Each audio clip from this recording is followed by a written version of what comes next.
सम्पूर्ण आमा बुवा दाजुभाइ दिदीबहिनीहरू मेरो घरमा प्रहरी आएको छ। मैले समाचारबाट उच्च अदालतको आदेशबारे थाहा त पाएँ, तर बिना कुनै कागज अहिले यतिखेरसम्म मलाई केही पुर्जी पनि दिएको छैन, कागज पनि दिएको छैन। मेरो घरभित्र आएर बेडरुमभित्र आउनुभएको छ, मैले सार्वजनिक पनि गरिसकेको छु।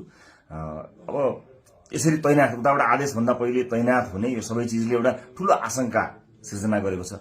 मैले सम्मानित अदालतको आदेशलाई सधैँ मानेकै छु, कानूनलाई मानेकै छु। म पहिला पनि आफै उपस्थित हुन गएको हुँ, अहिले पनि सार्वजनिक गरेकै छु। तर यो राज्य आतंक, यो धरपकड ममाथि के कारणले भइरहेको छ मैले बुझ्न सकेको छैन।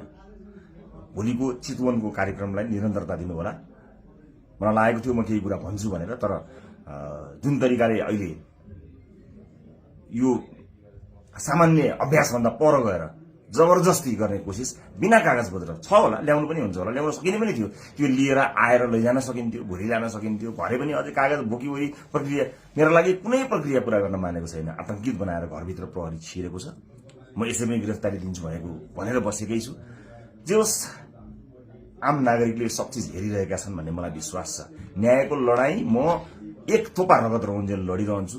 यहाँले साथ दिनुहुनेछ भन्ने विश्वास मैले लिएको छु। मैले कुनै गल्ती गरेको पनि छैन, कुनै अपराध गरेको पनि छैन, तर संसारकै सबैभन्दा ठूलो अपराधीलाई जस्तो ममाथि गरिएको यो व्यवहार आम जनताले हेरिरहेका छन् भन्ने मैले विश्वास लिएको छु। म धेरै केही भन्दिनँ। म सम्मानित अदालतप्रति अझै पनि आशा र भरोसा राखेर कानूनी प्रक्रियामा सघाउनको लागि परिरहेको छु।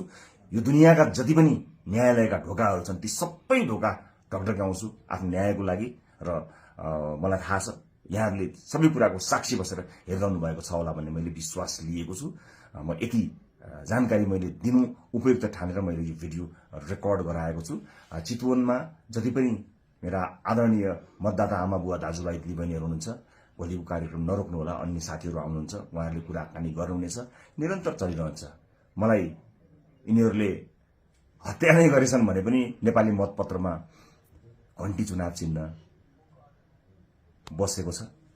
मलाई आशा छ, यो एउटा आशा र भरोसाको आवाज हामीले बुलन्द पारिसकेका छौँ। निरन्तरता प्रदान गर्नुहोला। म कानुनी लडाईँमा छु।